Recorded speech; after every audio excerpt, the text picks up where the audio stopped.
Guys, someone tell me that I'm wrong. We are obsessed with legacy. That obsession has spread to the players, and it's hurting the product. Well, you're wrong in this situation. There's not one player that's played that's been a superstar that's not worried about their legacy. All these players worry about their legacy. And we talk about Magic and Bird. You said they didn't worry about. Yeah, they did. Their legacy was bringing the NBA back from the dark ages, basically, when they were tape delayed. The NBA was tape delayed. They spearheaded the NBA comeback. Jordan's legacy was, I need to beat Bird. I need to be better than Magic. I need to be better than Bird. And his legacy is about beating them and finally dethroning them and taking NBA basketball global. Well, Bird and Magic said that, right? During the documentary. Bird was, I was obsessed. I would look in the paper the next day and see what Magic did. Now it's magnified. And that's Twitter, that's what Instagram. How Facebook. can you chase a ghost, though? Bird is chasing Magic. Magic is chasing Bird. They actually compete against each other. We got LeBron chasing somebody. No, y'all got him chasing him. And so is LeBron. I don't think he's chasing. I think he's just trying to be the best he can be. I seriously doubt LeBron is chasing Magic or Michael. He just wants to be a part of it. He just wants to be a part of the. He doesn't really.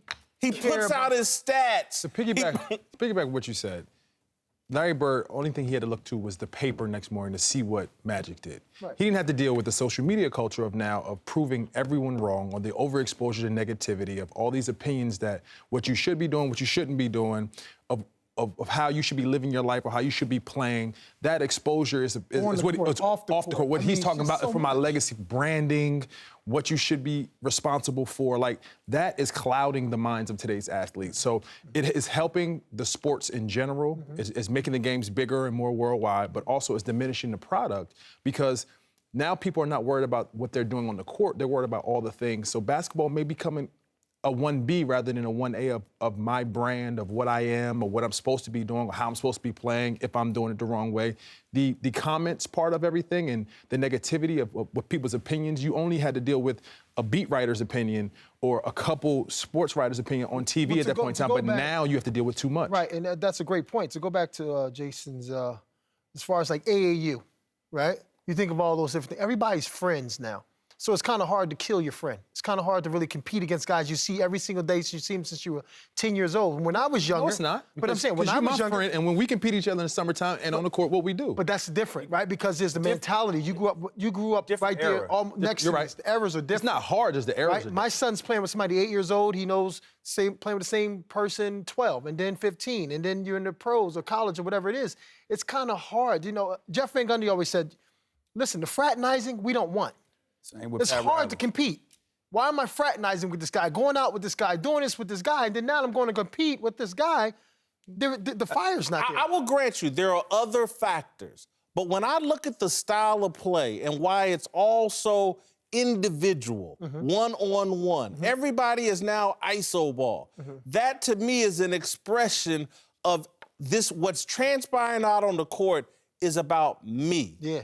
It is not about the team. Okay. It's not about the winning. And because, again, guys will jump from team to team to team, chasing their champion. I think the media has perpetuated that, though. The media is the one that's putting that out there. It's always been ISO basketball. It's always come down to one-on-one ISO basketball. Steve and I. It's always come down to that. You have your best players. When everything else fails, throw to them, get them out the way. You're going to run your offense, and everybody's going crazy What's the difference from me giving the ball to Akeem Olajuwon and let him do his thing? Nothing. If they double, that's an ISO. Hold on. If they double, that's an ISO. If they double, right, he has to kick it out.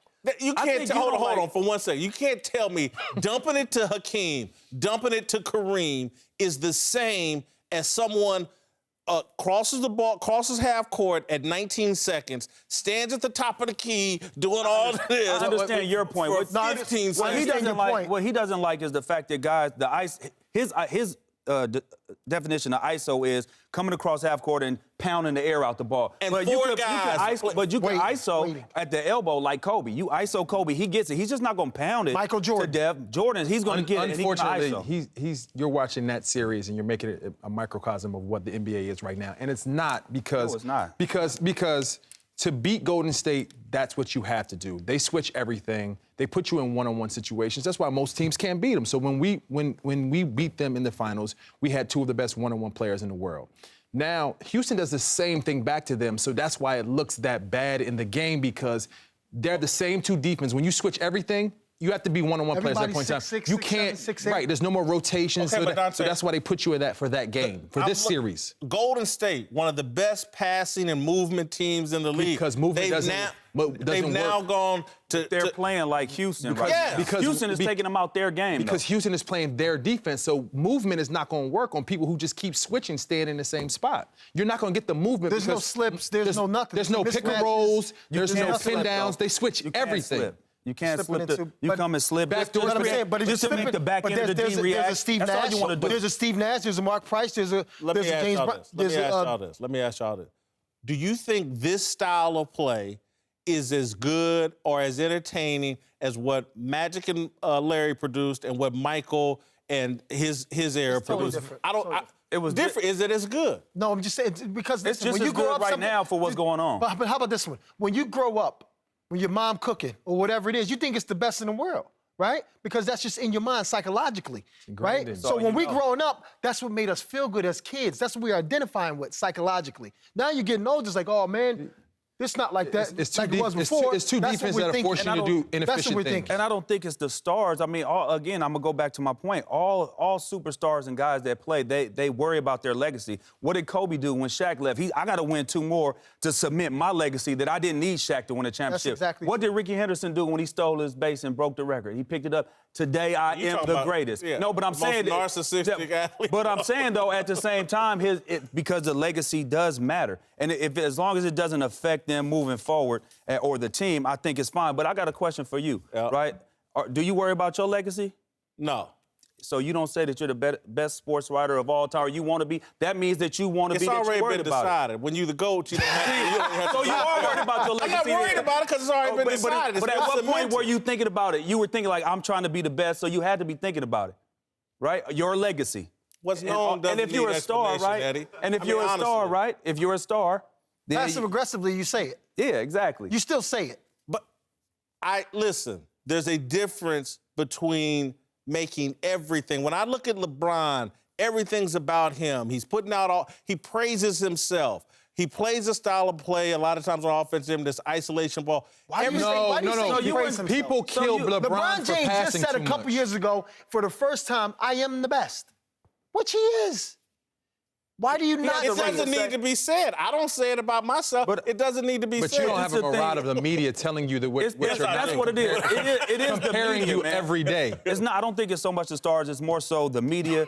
Again, is the ones that are putting this out here. That's making it a bigger story than what everything is. I would agree. The only thing I will say when y'all defend this, what I'm watching now, I'm looking at Golden State and Houston. I don't see transition. I don't see fast break.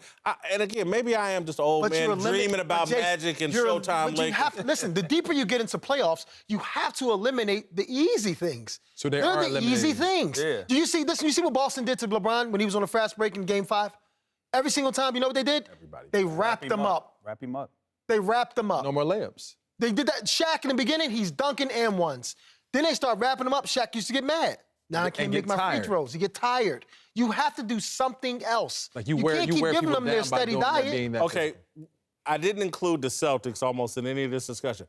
They play a different style of ball, and it's almost going to ruin LeBron James. Why can the Celtics and Brad Stevens stay in their lane? You know why? Let me tell you why. What? Because they're young with no ego yet. You give them a year or two, and guess what?